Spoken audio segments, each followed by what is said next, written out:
ഈ ബിരിയാണി ഉണ്ടാക്കിയ കുക്കിനൊക്കെ കൈമ കിട്ടിയാലുണ്ടല്ലോ ഓരോ സാധനം ഉണ്ടാക്കി വെച്ചിട്ട് മനുഷ്യന്മാർ സൂപ്പൊക്കെ. അപ്പോളേ ഇന്ന് ഞാനിവിടെ നമ്മുടെ ബേപ്പൂർ ആർബല്ലേ കോഴിക്കോടുള്ള അവിടെ പോയപ്പോൾ അരക്കിണറിൽ ഹോട്ടൽ ന്യൂ സ്റ്റാറിൽ ഫുഡ് കഴിക്കാൻ കയറി ഒരു കഥ പറഞ്ഞു കേട്ടോ. ഉച്ച സമയമാണ്, നല്ല ഊണ് കിട്ടും ഇവിടെ. അപ്പോൾ അങ്ങനെ ചോറ് വിചാരിച്ചിട്ട് കയറിയാണ്. തിരക്കൊക്കെ ആയി ഒരു 1:30 സമയമൊക്കെ ആയിട്ടുണ്ട്. അപ്പോൾ നല്ല ചോറ് കഴിക്കാൻ വെച്ച് കയറിയിട്ടുണ്ട്. നല്ല കറികളൊക്കെ കേട്ടോ ഇവിടുത്തെ പ്രത്യേക നല്ല.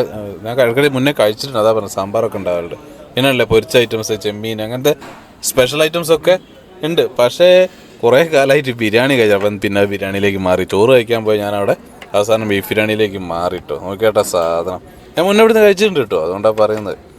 ആ റൈസ് ഉണ്ട് നല്ലൊരു ഒരു ഒരു എന്താ പറയുക, ജീവുള്ള ടൈപ്പ്, അങ്ങനത്തെ ഒരു ടൈപ്പാണ് ഇവിടുത്തെ റൈസ്. ഉണ്ട് നല്ല ഉറപ്പുള്ള, നമ്മൾ കണ്ടാൽ വെന്തില്ലാന്ന് തോന്നും, പക്ഷെ അത് ഭയങ്കര ടേസ്റ്റാണ്. പിന്നെ ആദ്യം നമുക്ക് പീസ് നോക്കാം, എത്ര പീസാണ് ബീഫാട്ടോ പറഞ്ഞ്. ഇപ്പോൾ ഒരു പീസുണ്ട്, നല്ല വെന്ത് നല്ല സാധനം.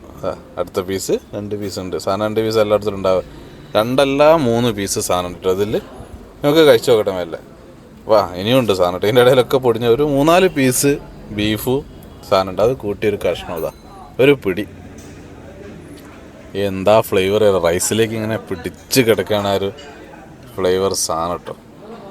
ഈ ഒരു ബിരിയാണിയൊക്കെ ഉണ്ടാക്കി കുക്കിന് കൈമ കിട്ടിയാലുണ്ടല്ലോ മനുഷ്യന് സൂപ്പൊക്കെ. അല്ലെങ്കിൽ എല്ലാവരും കൊളസ്ട്രോൾ. ഇതുപോലത്തെ നമ്മൾ കോഴിക്കോടത്തെ ടോപ്പ് ബിരിയാണികൾ എടുത്താൽ അതിലൊരു മുൻപന്തിയിൽ നിൽക്കുന്ന ഒരു സാധനം തന്നെ കേട്ടോ.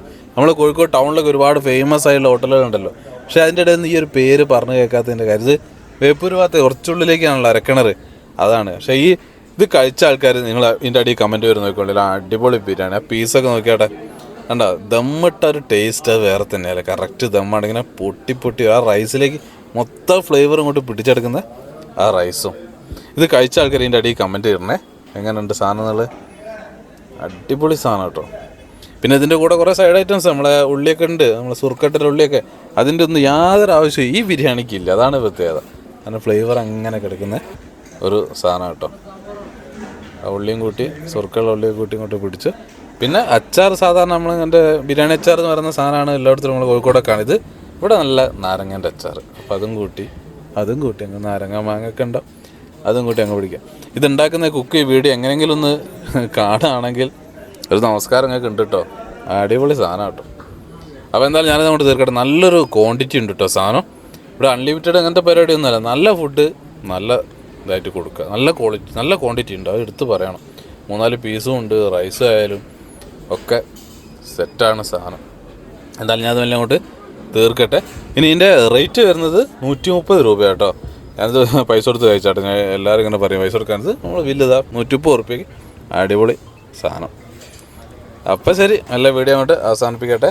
ഉച്ചയ്ക്ക് 1:30 സമയമായിട്ടും നല്ല കടികൾ, ചായക്കടികളൊക്കെ ഇവിടെ ഉണ്ട്. അങ്ങനത്തെ ഒരു പഴയ ഒരു ഹോട്ടലാണിത്. അപ്പോൾ അതും കഴിച്ചാൽ ഇതിൽ പോകുമ്പോൾ ഇടയ്ക്കിടയ്ക്ക് കയറി.